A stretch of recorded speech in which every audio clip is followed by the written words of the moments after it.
Hello. So this segment today, I want to talk about ghost kitchens, virtual restaurants. There's a number of names that individuals call this space. We'll get into it. But I do want to highlight the 4 myths about the ghost kitchen virtual restaurant space to dispel this for anyone that's interested in this space, interested in investing, interested in opening up a concept, starting their own concept.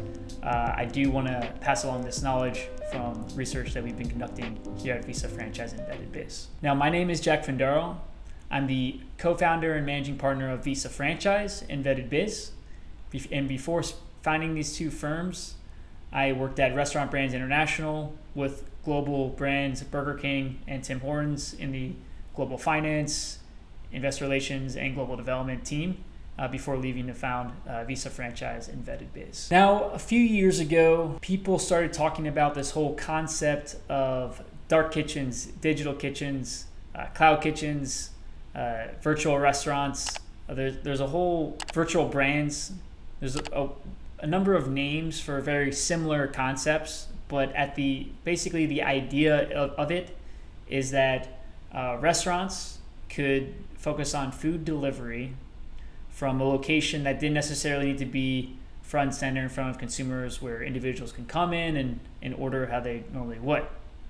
And this was aided by the very fast and large growth of delivery apps such as Uber Eats and DoorDash. So to understand the size of this industry, in 2018, consumers ordered over $10 billion worth of food delivery through these third-party apps.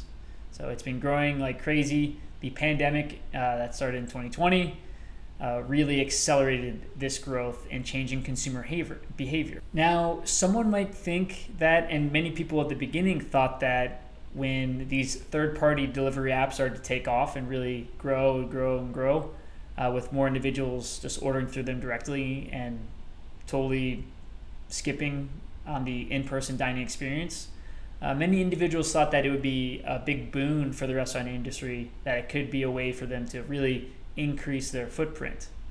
That wasn't actually what happened in reality. What happened in reality is that as these third-party delivery apps became bigger and bigger, they actually charge a pretty high fee, which is usually a percentage of the gross sales of the food that was being ordered through their apps.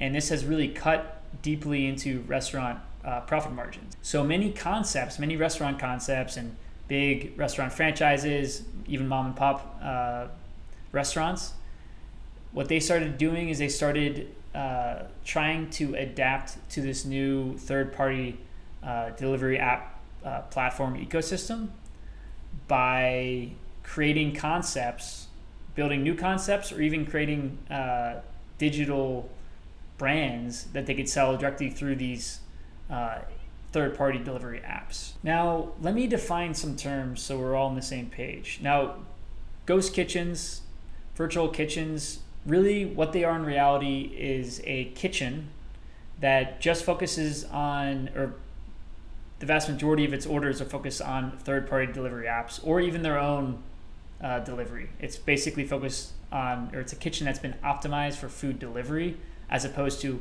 in-restaurant dining. A number of large kitchen facilities that are just focused on this trend have started in the past couple of years.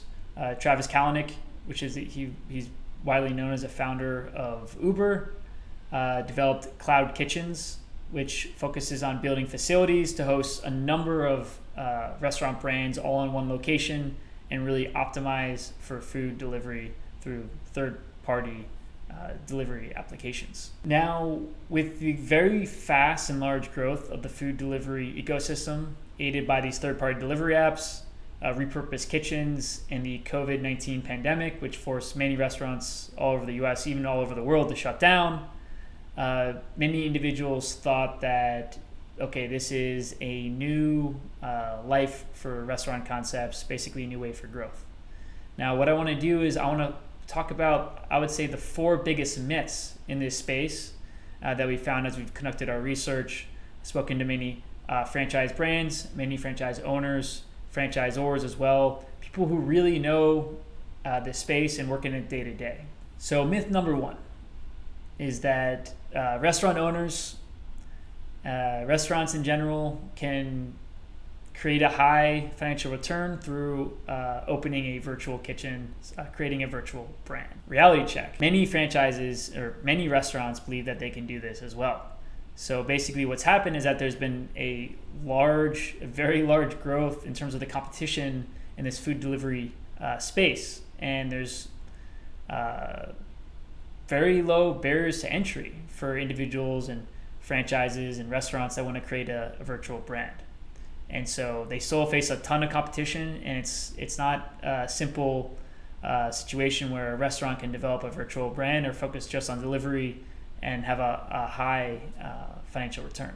So myth number 2, operating a ghost kitchen, virtual kitchen is easy. I don't have to deal, if I'm the restaurant owner, franchise owner, I don't have to deal with consumers coming in and dealing with all the operational difficulty that comes with people coming in day to day to eat at your restaurant or franchise location. Reality check, that's not true. It's still very difficult. What I do want to talk about is a quote from the CEO of Kitchens United, Jim Collins. Kitchens United is a competitor of Cloud Kitchens, and I thought it was very informative what he talked about in his interview. And I quote, "We don't work with startup restaurants. We don't work with people that only have one location. When we started, we didn't know what would work, so we brought in all kinds of restaurants and ended up having to kick out most of them because either they didn't know how to be a restaurant or they didn't know how to be a multi-location restaurant. This is true of the ghost kitchen community as a whole. If you're a restaurant and you don't already have a consumer connection and an audience and a following, and you try to open in a space with no consumer interface, no storefront, you have a giant mountain. You have to climb a giant mountain." And so this is from one of the people that best knows this space. Again, he is the CEO of Kitchen United. He lives and breathes this ghost kitchen space, virtual kitchen space. And even he is really acknowledging how difficult it is for virtual first concepts and brands to be successful in this space. It's not as easy as many people think, and it's very telling that one of the people that knows the most about it is very candid with consumers about this.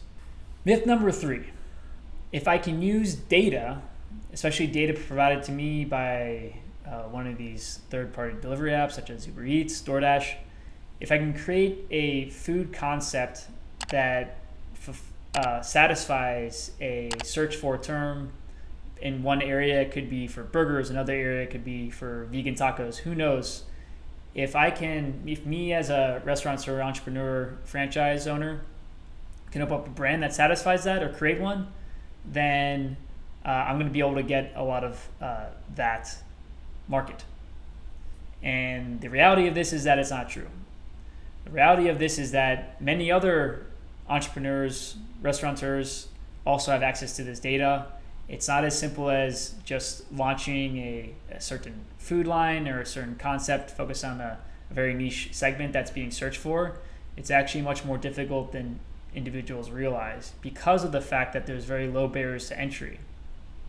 The biggest cost, or very big focus for costs for people entering the space, needs to be on creating a brand, creating a connection to consumers.